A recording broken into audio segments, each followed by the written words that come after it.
and welcome back. I have a couple things I wanted to share with you today. One of the most important things about going on a trip with your kids and visiting the national parks is to make sure that they have everything they need with them, especially on hikes or wherever you are going to spend your day. You want to make sure that they have their own set of necessities that they are always carrying with them. So in that vein, we usually have our kids wear their own hiking backpack wherever we go. For us, we've really enjoyed this one. This is the back of it. This is from REI. And I think it was called their Flash backpack. But what we love about it is these back straps are wide. The first backpacks I got for my kids were sort of those bucket backpacks that had the strings. The strings will rub on your shoulders and that'll get really uncomfortable for kids. But these have wide shoulder straps and they're very breathable. They also have little places where you can tie things on to your strap. But they're long, this is very lightweight, and what I love about it is how packable it is. Since it's nylon, it's wipeable and cleanable, it packs down really small. In fact, when I am traveling really light and I have carry-on only and we're going to a certain destination where it's just limited baggage, I will usually still take this backpack over my other hiking backpack, which is more structured, because this can collapse into a smaller space.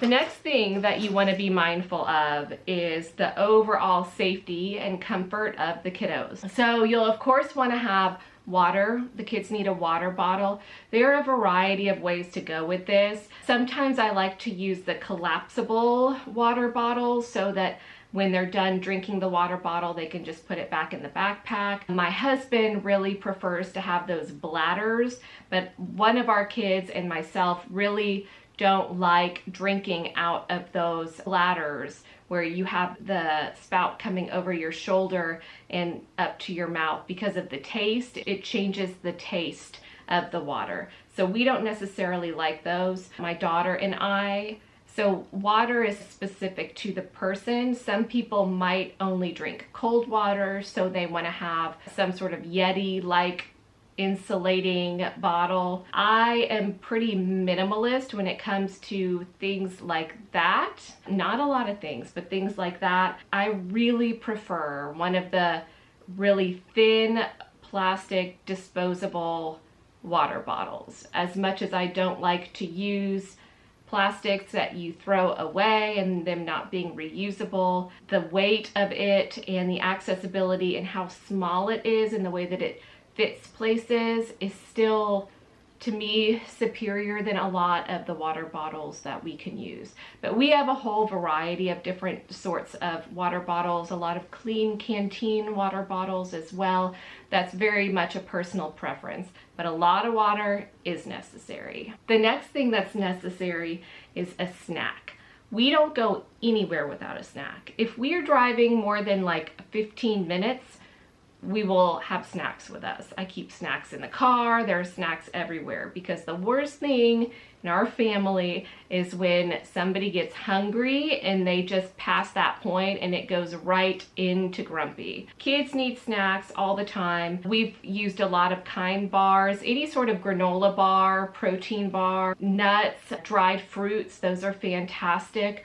We really like those That's It bars where it's just dried, a couple of different fruits, usually like a blueberry and apple, and the whole bar is basically just a dried fruit. Those are our favorite snacks, but I would have a couple per kid, per person, and that would be something that they could carry in their packs as well. The next thing is you want to be prepared for weather. And now, of course, I'm assuming that you've already looked at the weather, you have a good sense of what the weather might be, but at least if you're hiking in places that are in high elevation, there is a point in the day, especially in the summer, where the weather does shift and the clouds come over and the rain comes.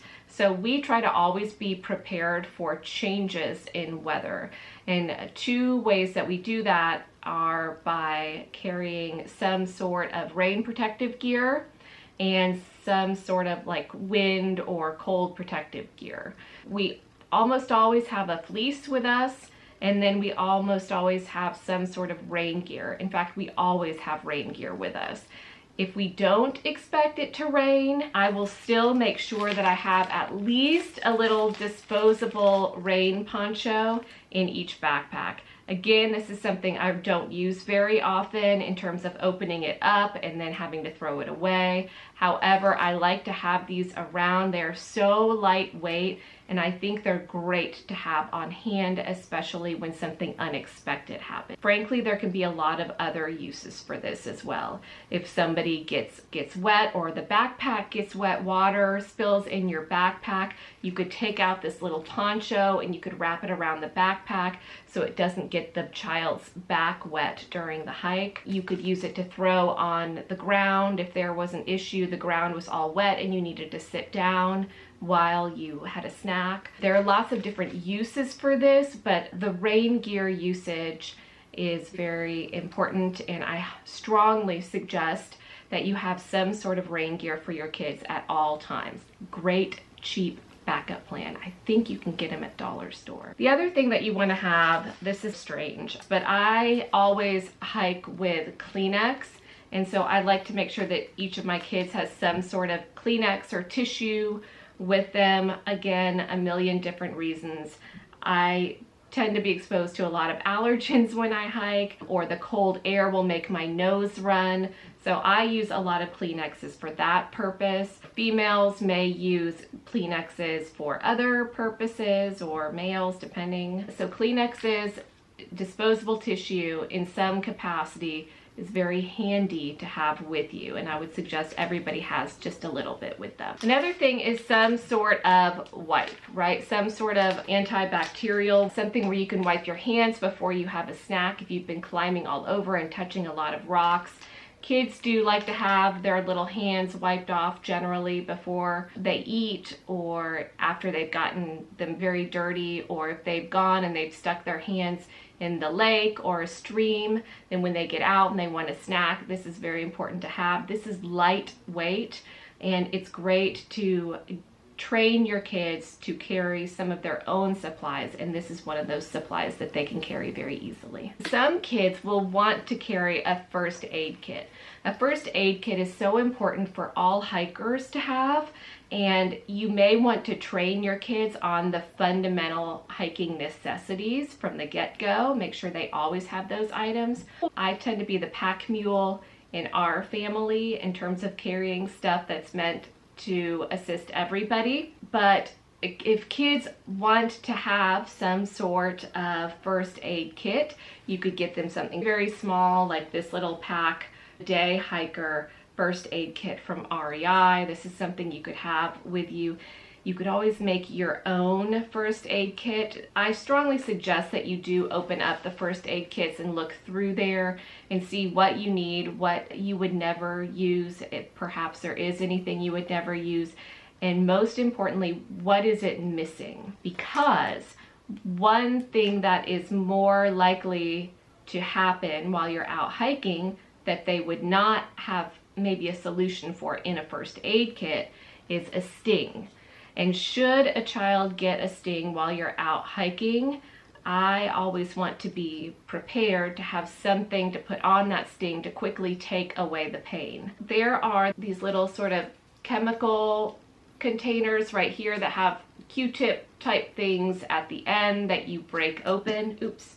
And you can put those on a sting and it'll take away the sting. Also, there are little wipes that are like sting away wipes, and you can use those to put on a sting and it takes away the pain very quickly. That has happened to us when we were out. We at the time were not prepared with anything to take away the pain of a sting.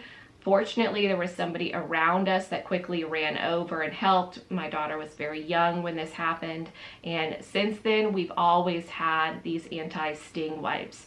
As it turns out, we've used them for other types of stings, just like a fire ant or things that we don't know where we got the sting, but all of a sudden there appears to be some sort of a wound, and we can use these anti-sting wipes on those.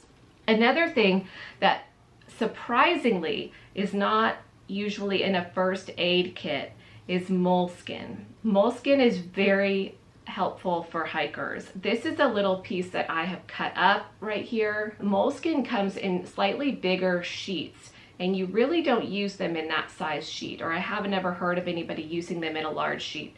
So I get them in sheets and I cut them up into lots of different sizes, and then I keep these in my pack and have everybody have some of their own in their pack. These are used in the case that there is something rubbing on you.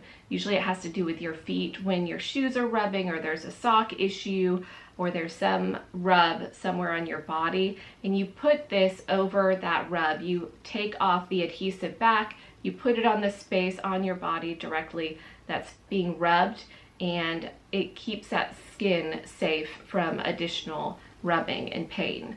So the moleskin is very helpful, and when you're hiking with kids especially, you want to make sure that you do anything that you need to do to keep them safe and comfortable so that you can stay comfortable and happy. Another thing that is so important when you have kids is to keep them happy and engaged. One of which would be perhaps looking at their surroundings, right? You're probably going on a hike because there are things that you want to see.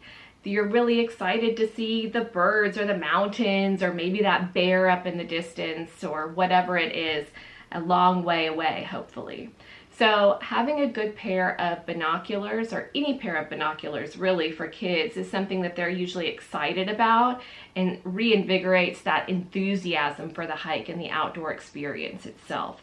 It doesn't need to be a fancy pair of binoculars, but any pair of binoculars that might hold up for a while might be a fun solution to keep the kids focused on the hike. Another thing is to have some sort of a scavenger hunt.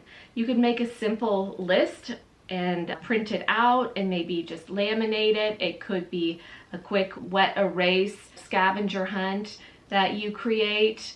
A scavenger hunt is great for keeping them on a mission while you're trying to enjoy yourself. You want to be sure that you have on a hike with kids is a hat. Some sort of a hat. I always use a visor, but that's just because I have big Dallas hair and I don't like things crushing down on it.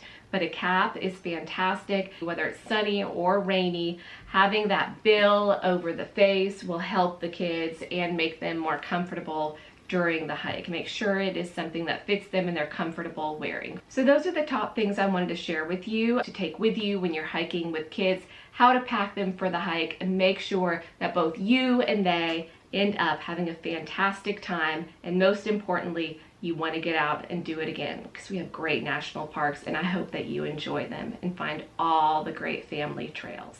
Thanks again, and come on over to NPS Family Travel to join the forums. We'll see you soon. Bye-bye.